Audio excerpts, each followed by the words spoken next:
Ang distrito po ng Davao del Sur ay nagpapasalamat sa ating Panginoon Diyos sa paglalagay po niya ng mapagmahal, mapagmalasakit na pamamahala sa iglesia.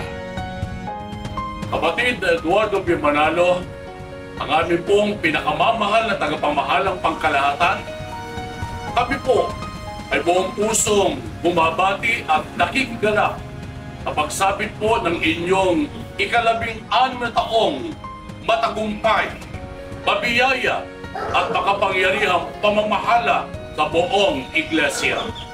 Purihin ang Panginoong Diyos at ang ating Panginoong Jesucristo.